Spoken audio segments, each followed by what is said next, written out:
Bismillahirrahmanirrahim. Assalamu alaikum everyone. I'm your host Mr. Muhammad Ahsanul Haq, CEO CSA Pakistan. And as you know that we are here for a monthly course on research methodology.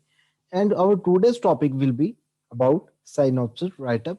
Before this topic and before this lecture, we have discussed in detail about the research write-up and different types of research papers and introduction to a research paper. And today we will discuss about a synopsis write-up, that what is a synopsis and or what is a research proposal and how can we write it. All right, so the basic objectives of this lecture will be to define what's research and the need to do research, the various steps in conducting a research project, and to describe the various parts of a synopsis. So let's start. So first of all, what is required to conduct a research, or what is required to build a synopsis or a research proposal? We need a curious mind. You should be curious about the things. You should have a defined question. All right, you define the question and you deliver the answer, or you conduct some work on it. And think now about the end product, some results. Suppose that you are deciding to do a research about a topic, you have a research problem and you want to conduct a research. So definitely you have already thought about some end results or the end product.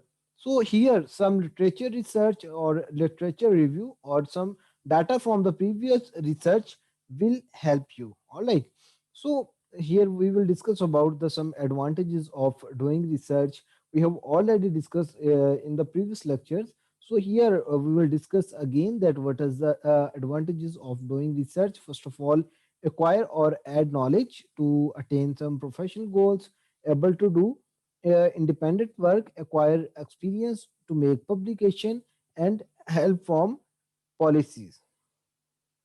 So here we are going to discuss about the different steps in designing or conducting research. We will discuss about the different steps which are involved in the conduction of research, that how can we do research. So first of all, we will think about the topic as we have already discussed in many lectures, almost in every lecture I discuss about it, that we must have a research question. So we will formulate a research question, or we will have a specific objective to conduct that research. All right, so we should think about the topic, we should formulate a research question, and we should have an objective to do that research.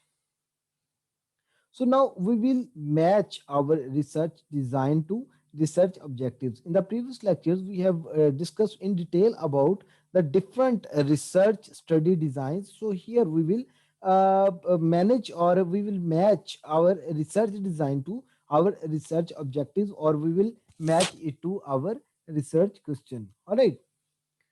Now we will define and clarify the research variables, that what will be the variables in my research. Suppose that I want to conduct a research on a disease, and here my variable might be the different risk factors of that disease, or different complications of disease, or many other questions about that disease. So here I must have an analysis plan, that how will I analyze the things. So here I will draw the sample, that how will I draw a sample for my research. All right. So I will develop the tools and define the methods of data collection. Suppose that I am going to conduct a research through an experiment or through a survey based study. So I must have a plan, that how will I collect the data, how will I monitor and carry out the research, how I will prepare the data for analysis, and analyzing data analysis in detail, and at the end I must have a plan for writing the research report, that how will I write the research report. All right, so it's the total plan for my study. I must have this plan in my mind, from thinking about topic to here writing the final research report. So all this plan if you want to discuss all this plan in advance before doing the research, it will be named as a synopsis or a research proposal. All right, so these were different steps which are involved in the conduction of research, or it's the method that how can we do research. All right, so here we are going to discuss about the different components of a synopsis. So first of all, we will define synopsis. It's a basically short account of something longer. All right, a short account of something longer. Longer word, it means your thesis or your research article. All right, so a document that contain a brief information about the research one plan to conduct. So basically it's a research plan too. So I have already discussed about that. It's a research proposal. It may have different names in different countries or in different universities. Somewhere it might be a synopsis. Somewhere you can say that it's a research study plan or it's a research proposal, and many other names too. So here we will discuss about the parts of a synopsis. So first of all, we will discuss about the title. The title of synopsis or research proposal precisely reflect what? The objectives of the study, the study design, the statistical analysis of the study. All right, in minimum and self-explanatory words in one or two lines. All right, so title, in other ways I will simply conduct it to you, that a title is basically one or two lines sentence which will reflect the objectives, study designs, and statistical analysis of that study. So here I will discuss about the second part of synopsis, which is introduction. So proposed research work or study is precisely explained by identifying the specific problem. So here in the introduction, we will specify our problem. We will discuss about the background of our problem, and we will give the introduction of our problem. All right. So from where we will justify it? From the published information from the literature review.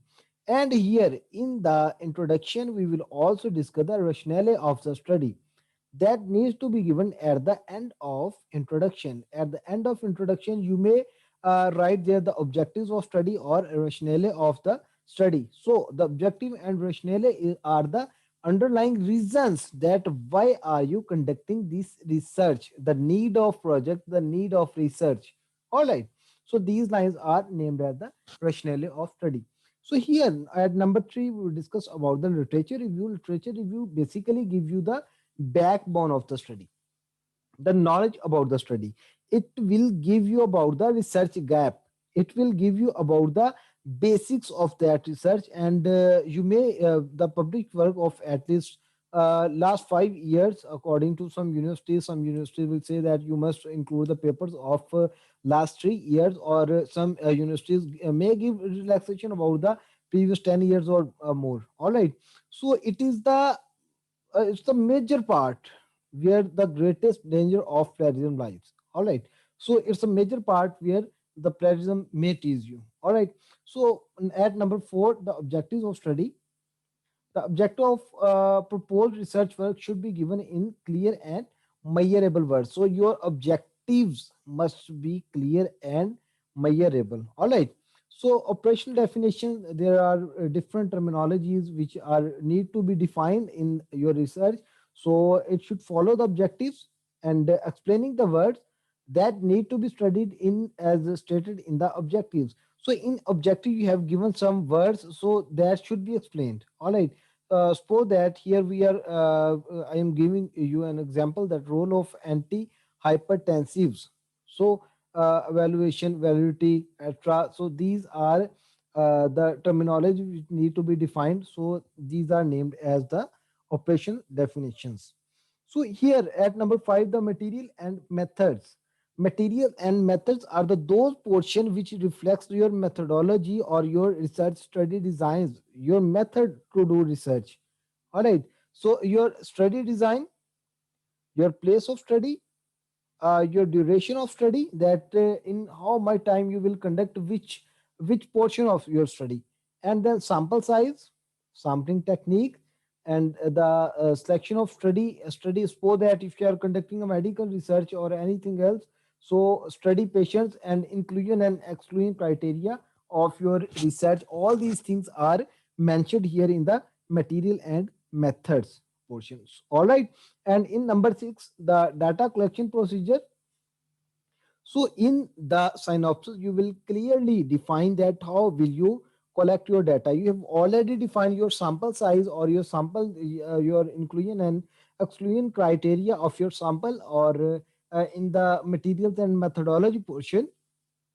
But here in the number 6 portion, an important section where tools of research work or study are clearly outlined. Selection of suppose that patient and subjects, study design, procedural steps, and the different variables, questionnaire, performa, and other identified methods are and measurements are defined. That how will I conduct this research and how will I conduct how will I collect the data from my experiments or from my research. All right. Then I will conduct data analysis, and data analysis means different type of statistical analysis or statistical tests in my research. I will clearly define about the different test or different statistical tools which will be used in my research. Then ethical consideration are also a major part of your synopsis. In this portion, you will clearly define that there are no ethical issues of this research according to biosafety methods or research safety methods or criteria. There are no ethical considerations or ethical issues. All right, you need to justify it. At the end, at the number 7, you need to give a reference according to the mention style. I've already discussed in the previous lecture about the MLA and MPA style. Sorry, MLA and APA style. That these are different types of reference styles which are used in science, just like Vancouver, APA, MLA, and all others. So these are different types of reference styles which are used according to criteria of university and other any other institution. So at the end, you will give the performer or questionnaire that you will use in your research. So all these were the parts of synopsis. If you have any question, you can contact us in our WhatsApp groups, or you can write your question in the comment box. We will answer it. So hope so it was helpful for you. And inshallah, in the further lectures, we will discuss about the procedure to write a thesis and many other things. So don't forget to subscribe CSA Pakistan. Hope so it was helpful you helpful for you. Take care. Allah Hafiz.